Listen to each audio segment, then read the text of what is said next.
Alice finds herself on the cusp of destiny when she stumbles upon a rabbit hole that leads her into the mesmerizing land she once dreamed of. In this realm, peculiar characters await her arrival, each holding a piece of a puzzle that unveils her remarkable purpose.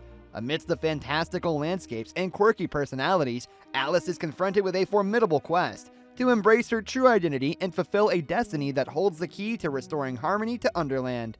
In London in 1858, Charles Kingleach is pitching his business project to a group of men when his talk is interrupted by his 6-year-old daughter, Alice, who has been disturbed by a troubling dream again.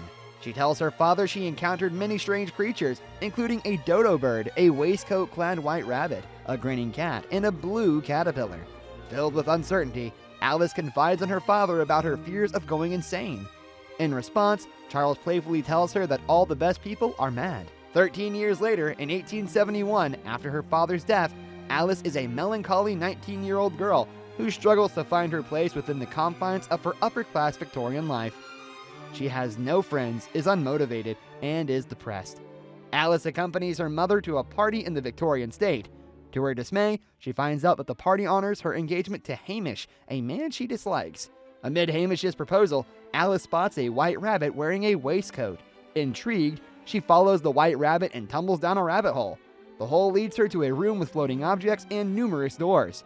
After trying each one unsuccessfully, Alice realizes that the smallest door requires a key, and using the key she finds on the table, she tries it on the door and it opens, but she's too big to pass through. Noticing a drink me bottle on the table, Alice shrinks from it, believing it's a dream, causing her to shrink to a height of 2 feet, just enough to fit through the tiny door. Unfortunately, she forgets the key on the table, and her attempt to retrieve it is futile as she's now too short. She overheard some unidentified voices debating her identity. Spotting an eat me cake, Alice takes a bite, causing her to grow to a towering height of 20 feet. Alice finds the key and consumes the entire contents of the drink me bottle, returning her to her diminished size and enabling her to pass through the door. Alice enters the door into a vast garden in Underland and encounters the white rabbit, dormouse, Tweedledum, Tweedledee, and the dodo, who all apparently know her. The white rabbit explains that he has found the right Alice this time, while the dormouse believes he is mistaken. To solve the situation, they take her to Absalom, the caterpillar, and consult a calendar-like scroll detailing daily in Underland known as the Orichalcum. As stated in the Orichalcum, on Frabjous Day, Alice is destined to slay the Jabberwocky, the giant dragon used by the Red Queen, and end the tyranny of the Red Queen. But she refuses to believe it's a reality. Absalom also doesn't believe they have found the real Alice. Before the group can return home, they are ambushed by the Bandersnatch and Cards. The White Rabbit, Uleem, the Dodo, and a group of flamingos get captured. Alice, chased by the Bandersnatch, stands her ground. Maliamcoon, the Dormouse, intervenes by stabbing the Bandersnatch eyes, but it scars Alice's arm before retreating. Continuing her journey with the Tweedles, they are later captured by the Jubjub bird. Meanwhile, at the Red Queen's fortress, the Red Queen angrily screams that someone has stolen her tarts. After discovering that one of her frog footmen is the culprit, she orders his execution. At that moment, the Knave of Heart enters and informs her about the scroll and the prophecy of Alice killing the Jabberwocky, which she possesses. He continues that Alice is in the Underland. The Red Queen forces Bayard Hamar, the Bloodhound, to capture Alice to secure his family's release and freedom. While wandering through Wonderland, Alice comes across the Cheshire Cat, who binds her arm and guides her to a tea party. Accompanied by Chester, she joins the gathering and meets the Mad Hatter, along with the March Hare and Malamcon. During their discussion, the Knave of Hearts appears. Swiftly, the Hatter shrinks Alice to a height of 6 inches and hides her inside a teapot. Tarrant implores Bayard not to disclose Alice's whereabouts as he sniffs around. Bayard accepts since he is part of the White Queen's entourage before being captured by the Red Queen and diverts the Knave and his soldiers. The Hatter embarks on a journey to the White Queen with Alice perched on his hat. On their way, the Hatter recounted the heart-wrenching tale of losing his clan and the start of the Red Queen's rule, known as the tragic Horan Vindish Day. With the loss of the Vorpal sword, he narrates that the Red Queen took over Underland, usurping her sister, the White Queen. He joined the resistance after she destroyed his village and killed his family. Suddenly, the Cards began to approach, cornering the Hatter and Alice at a river, and as a last resort, the Hatter flung his hat, carrying Alice to the other side. Tarrant is captured without resistance, and Alice rests beneath the hat. Bayard finds Alice and wants to take her to the White Queen, but Alice implores Bayard to take her to the Red Queen to save Hatter and the other captives. Bayard guides Alice to the Red Queen's fortress, where she traverses a moat filled with severed heads to get to the palace.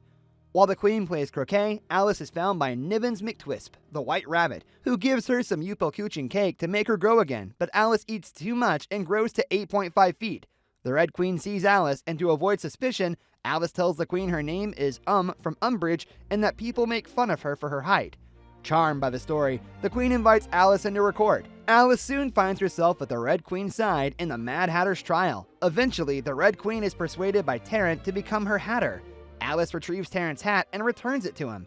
Bayard manages to reach the White Queen's castle and is welcomed by the Queen. Fearing a change in her course, Bayard reveals that Alice is within the Red Queen's fortress, but the White Queen assures that she's acting according to fate. Meanwhile, Alice embarks on a mission to find the Vorpal sword hidden within the lair of the Bandersnatch. Along the way, the knave corners her momentarily, but Alice manages to escape. Unknown to them, a spy from the Red Queen's camp is watching. Retrieving the Bandersnatch lost an eye from Malcolm. Alice returns the eye to its owner. The Bandersnatch becomes a bit calmer toward Alice by getting its eye back. Alice finds the case housing the Vorpal sword, only to see it's locked. Overwhelmed by pain from her injury, Alice becomes unconscious. The following morning, while the Hatter is engrossed in his Hatter duties for the Red Queen, troubling news surfaces about the knave's advance towards Alice. Regaining consciousness, Alice finds herself under the watchful gaze of the Bandersnatch. She spots a key dangling from the creature's neck. Swiftly retrieving the key, Alice unlocks the case and reclaims the Vorpal sword. The Bandersnatch repays Alice by licking her wound to make it better as a sign of friendship. The knave lies about how it's Alice, who is obsessed with him, which the Queen believes and orders the arrest of Alice immediately. On Alice's return to the Hatter and Malcolm, she's immediately accused of seduction. Hatter holds the knave and cards off, but Malcolm blurts out, "Run, Alice!" With Alice's identity revealed, the knave opts to end her life. Alice dashes into the courtyard, only to be ambushed by the cards. Amidst the chaos, the Bandersnatch breaks free from its chain and escapes with Alice. Their frantic journey ends at the White Queen's castle, where Alice offers the Vorpal sword to the Queen. The White Queen restores Alice to her true size. Alice meets again with Absalom, who replies to his earlier comment that she was not Alice then, but is more like Alice now. Hatter and Malcolm find themselves imprisoned near Bayard's family. Chester mourns into the cell and wonders if he can have Tarrant's hat after the execution. On Hatter and Malcolm's execution day, the executioner severs Hatter's head, but is astonished when the body disappears with only the hat floating in the air. Chester reveals himself holding the hat. So, Chester uses his shape-shifting power to replace the Mad Hatter, and the real Hatter is up with the Red Queen. Hatter reveals that all of the Red Queen's followers are fake, and he makes a speech for all those willing to rebel against the Red Queen to rise and escape to the White Queen's side. The Red Queen, frustrated by the happenings, retaliates by unleashing the Jub bird, which terrorizes the people.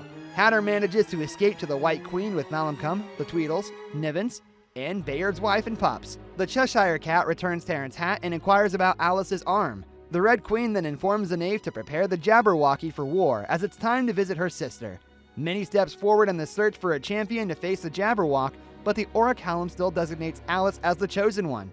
Reluctant to fight, Alice escapes into a castle where she reunites with Absalom, who's about to enter the pupa stage. During their conversation, Alice discovers that Underland is what she mistakenly heard as Wonderland during her first visit. Alice realizes that her dreams are real memories and that Underland does exist. Just before the chrysalis closes, Absalom advises her to fight the Jabberwocky, telling her that the Vorpal sword knows what it wants and that all she has to do is hold on to it. The awaited Frabjous Day arrives, with the red and white armies poised for a grand battle. Alice equips herself with armor and the Vorpal sword. The armies converge on a chessboard-like battlefield. Both queens meet first, with the White Queen asking her sister not to do battle, but the Red Queen refuses to give in to the pacification of her sister's plea. The White Queen brings Alice as their champion, while the Red Queen summons the Jabberwock. As Alice faces off against the creature, the rest of the armies begin fighting. With a bold strike, Alice severs Jabberwock's tongue while assuring herself that it's not a dream. Scaling castle ruins, Alice persists in her fight against the Jabberwock. Meanwhile, Hatter outmatches the knave, Malcolm, and Bayard to fend off the Jub bird, which is accidentally defeated by a boulder launched by a Red Queen soldier. Alice manages to get on the back of Jabberwock, where she soars into the sky and decisively beheads the creature. Everyone witnesses the defeat of the Jabberwock. The Red Queen commands her troops to eliminate Alice, but their loyalty has shifted following the demise of the Jabberwock and Jub bird. Chester bestows the crown upon the White Queen, restoring her as the ruler of Underland. The White Queen banishes her sister and the Knave to the Outlands. She can't kill them due to her vow not to harm a living creature. The Knave, unable to live with the Red Queen, attempts to kill her, but Hatter quickly stops him. As the Red Queen and the Knave are moved away, Hatter does the Footerwalkin' dance, much to everyone's delight. The White Queen collects the blood of the Jabberwock as it will help send Alice back to the human world. Bidding a heartfelt farewell and promising her return, Alice drinks the blood and disappears. Alice finds herself grasping the edge of the rabbit hole. After emerging from the rabbit hole, Alice rejoins the party and dismisses Hamish's proposal. She firmly opposes those who pushed for her marriage and impresses Lord Ascot, Hamish's father, with her idea of establishing trade routes to Hong Kong, inspiring him to take her on as his apprentice. Embarking on a journey to China, she bids her family farewell. A blue butterfly lands on Alice's shoulder. Alice smiles and replies, "Hello, Absalom." Absalom then flies off, ending the movie. If you enjoyed the video, make sure you smash that like button, leave a comment, subscribe, and turn on notifications to help the channel. Thank you for watching, and see you in the next video.